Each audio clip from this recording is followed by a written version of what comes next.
Now, from the Columbia Basin, your local news source, this is iFIBER 1 News, presented in high definition. The #1 source for real-time local news, local sports headlines, and our very own Weather Center forecast covering the entire Columbia Basin.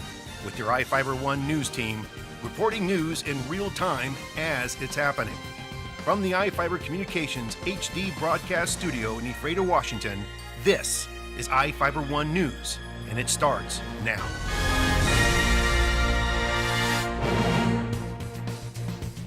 Welcome to iFIBER 1 News. I'm Alan Troop with your weekend edition.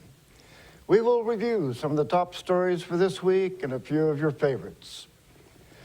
And we have the latest weather forecast for the Columbia Basin from the iFIBER 1 Weather Center. One of our top stories this week is about the congregation of beer lovers in Ephrata. The Brewers Harvest features breweries from all over eastern Washington.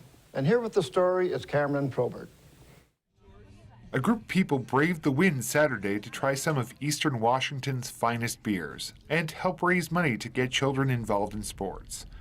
6 breweries offered a range of beers at the 3rd annual Brewers Harvest Expo in Ephrata. The funds from the event go to Cumulus, an organization with the goal of helping children who can't afford to get involved in sports. Organizer and Cumulus president Denver Morford was happy with the turnout, saying despite the clouds and wind, people were waiting at the gate for their chance to try the area's beers.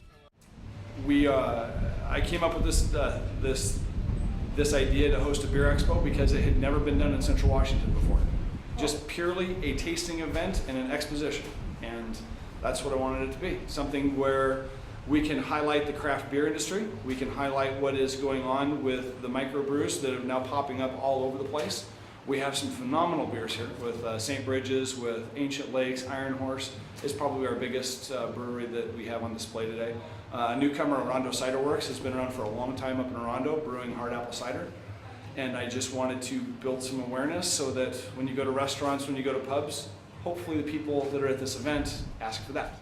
Morford said the idea for the charity and the idea for the expo came about separately, but they work together since holding an alcohol-related event requires a non-profit organization to sponsor it.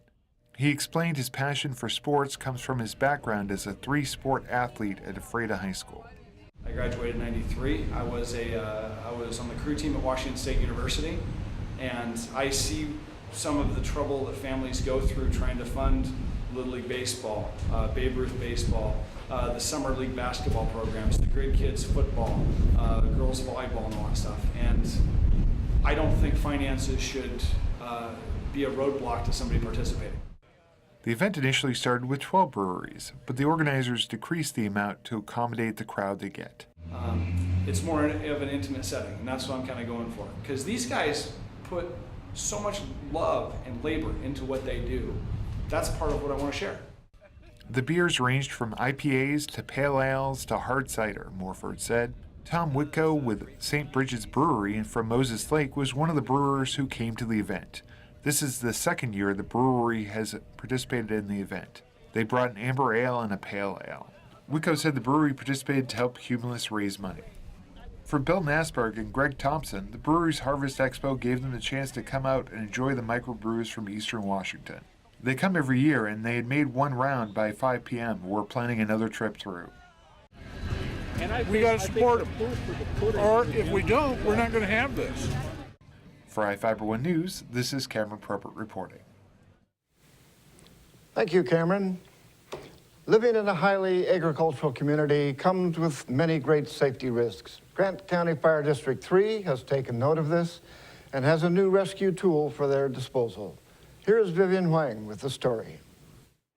When it comes to agricultural safety, Grant County Fire District 3 has a new addition to their arsenal. The Grain Rescue Tube is a device donated by the Quincy Rotary Club to rescue individuals trapped within grain bins.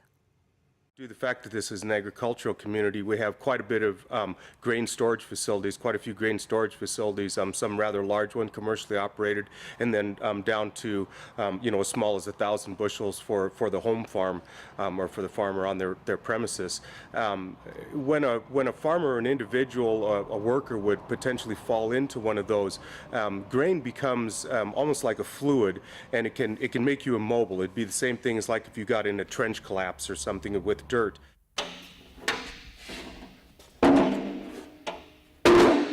Okay, so this is 3 of the sections put together, and this would be the final section.